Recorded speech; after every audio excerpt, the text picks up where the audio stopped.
What is up?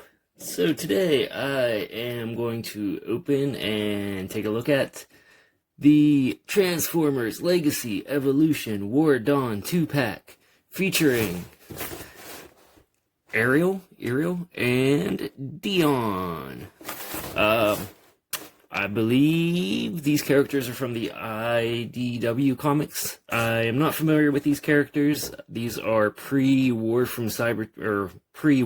Cybertron characters, I believe.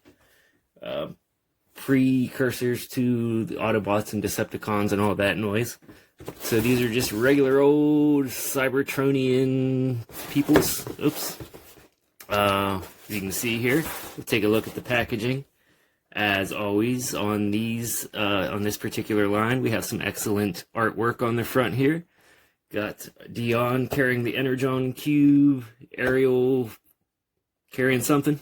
I'm not sure what that is. Giant turkey baster. Got Erial on the side here. Doop-a-doop. Got each figure on the back and their vehicle modes. Erial turns into a pretty slick pink motorcycle. Dion turns into this, I think it's cool, orange and blue Cybertronian car. Got Dion on the side here. Anyways, let's crack this bad boy open and take a look at it. Okay, so here we have Erial and Dion. Let's cut these bad boys out of here. Boop. Okie dokie. Alright, so, oh no. Okay, so here we have the robot modes of Erial and Dion. One thing right off the bat that's kind of a big issue. The arms on the Dion figure are extremely loosey-goosey at this joint right here. I just took this figure out of the box, and I have already had this arm fall off multiple times. And I do suddenly recall reading that this was a known issue. This figure is based on the mold of a previous Cup figure that had the same issue with the arms falling off. Although I want to say, if I remember correctly, that it may have been intentional on the Cup figure. Like, perhaps he was supposed to have swappable limbs. I don't have the figure myself, so I can't say for sure, but I believe I read that. Unfortunately, Dion is not supposed to have swappable limbs, and the issue carried over to his figure. So definitely watch out for that. Quite a big quality control issue, I would say. But anyways, other than that, visually, right off the bat, I really do like the design of this character. Let's do a bit of a 360 here. Oop. Big fan of the color scheme. And one thing I really like is I really like the sort of the more simple, sleek lines of this character design. Like the rounded upper legs and upper arms sort of remind me of like a robot or a mecha design from a super old school manga, like Mazinger or something. I probably pronounced that terribly. But yeah, sort of like an old school manga-ish design, as opposed to most Transformers are sort of more boxy, more right angles and square shapes, whereas this is a nice, sleek, simple design. I really like that. I really think that's going to make him stand out quite a bit on my Transformers shelf. A little bit of kibble on the back here. Not much, no big deal at all. Really barely visible from the front. It just looks like he has a cool backpack on. So no big deal at all there. But yeah, really like the design of the Dion robot mode. And Erial, do the 360 here. I actually ordered this set for Dion. I did not think I would like the Erial figure that much, just based on the photos I had seen. Yeah, she is actually a lot cooler than I had anticipated. She looks much cooler sort of in person and in hand than I thought she would. Luckily, she does not seem to have the same quality control issues as the Dion figure. I have not seen anything detached or falling off yet, so that's a plus at least. Now, I will say, there is quite a bit of kibble on her back, which doesn't usually bother me, but this one does seem to stick out a lot more than it does on most figures. I don't see a way to sort of fold that in any closer to her body, so it does jut out awkwardly a bit there. Not a big deal from the front. Can't really see it, and actually you can fold these back to sort of hide it even more from the front. I think I actually prefer it sort of spread out here. So yeah, if you're displaying the character from the front, shouldn't be a big deal. But I know the kibble on the back definitely bothers some people, and this one does stick out more than most. Ooh, what is... boy, those are very strange legs. I've not seen legs designed like this on any other Transformers figures, I must say. It looks like... yeah. Okay, so, not a quality control issue, but I guess, but more of a design issue. These legs are only connected, as you can see, by this little thin pink piece of plastic here, and it does not feel super sturdy. It does feel, yeah.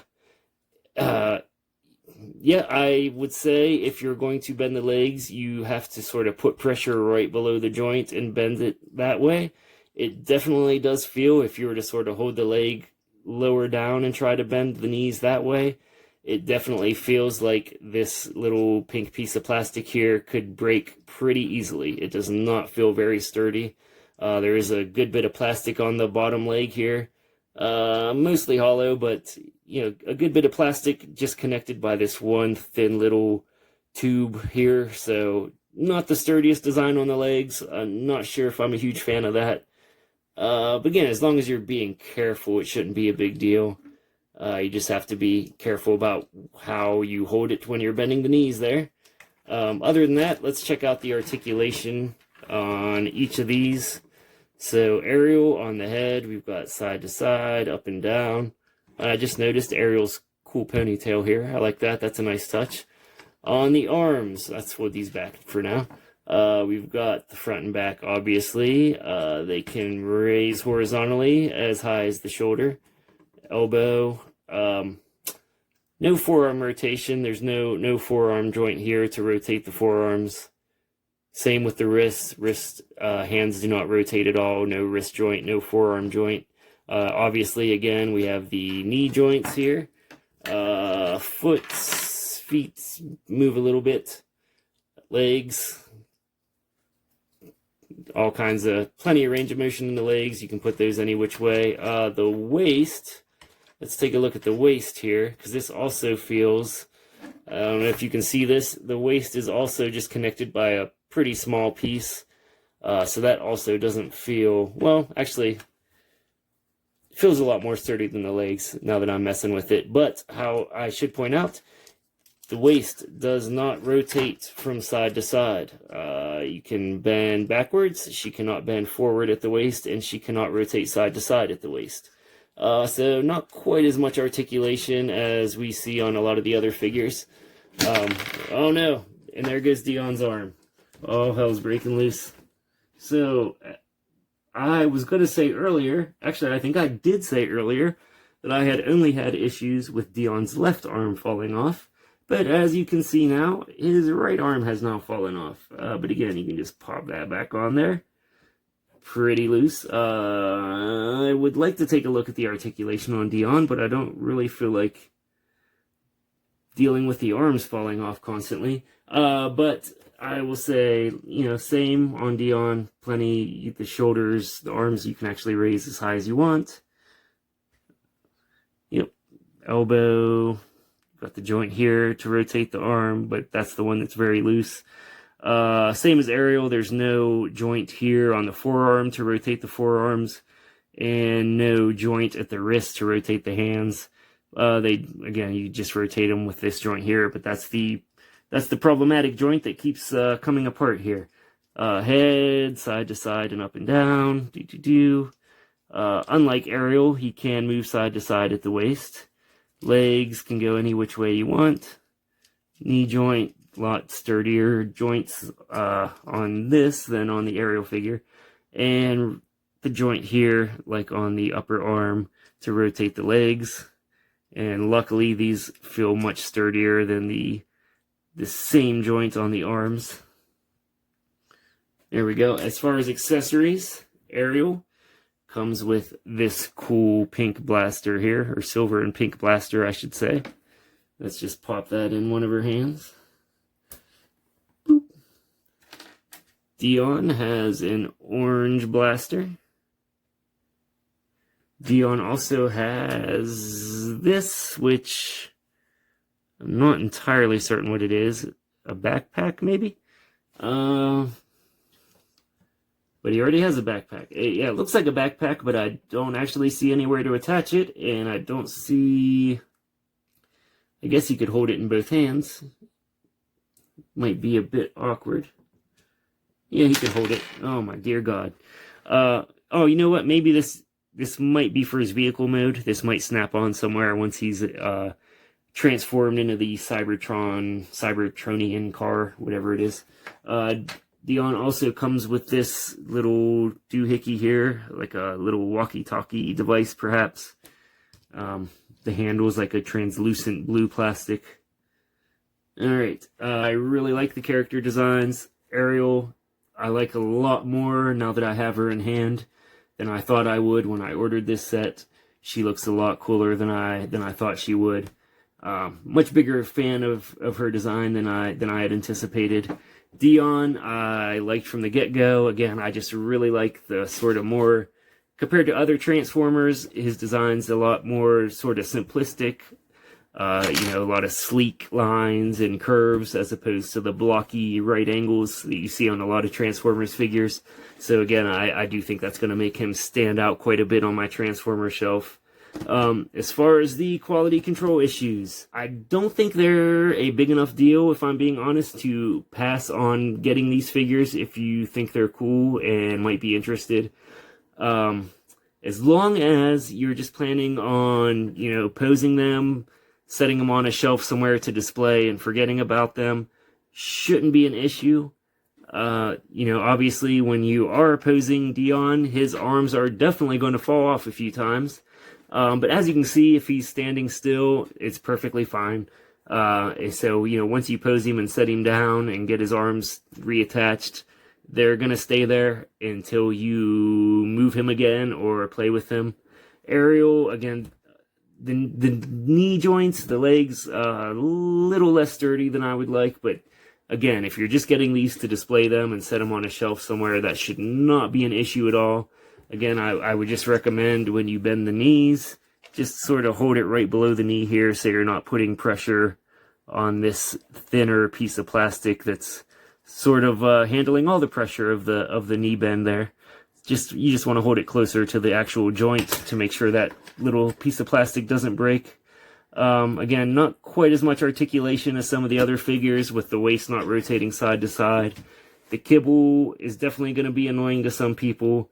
There is a good bit of it. It does stick out, you know, a little bit more than you would probably like. Again, I don't see any way to sort of fold that in closer to her body, so there is a gap there where it juts out from her body that looks a little awkward. But again, from the front, if you're just posing her somewhere, I mean, she's probably going to be posed looking forward, and in that case, it will not be an issue. You won't really notice it that much. Again, you can actually fold these back to hide the kibble even more. It's, you know, still a little visible from the front, but not too much. I actually think it looks cooler with it spread out like that. So yeah, as long as you're just setting her on a shelf somewhere and she's going to be facing forward, the kibble even should not be much of a big deal. If you're getting these for a kid, I would not recommend that. These are not going to hold up to any kind of play. They are definitely not sturdy enough for that. These are definitely figures that are aimed more for collectors who are just going to display them on a shelf and leave them be. If you're getting them for someone to actually play with them, they are almost certainly going to break after a while, I would say. They are just not the sturdiest figures I have bought from Hasbro as of late. Dion has the obvious quality control issue with the upper arms being super loose and falling off. And Erial just, in general, is not the sturdiest figure that I have come across. Perfectly fine for displaying them for collectors, not so much for actually playing with them. I could be wrong. Maybe Erial will hold up just fine. I may transform them. I'm not sure. If I do, you'll know here in about 10 seconds because this video will keep playing. But if I do not, thank you for watching and goodbye until next time.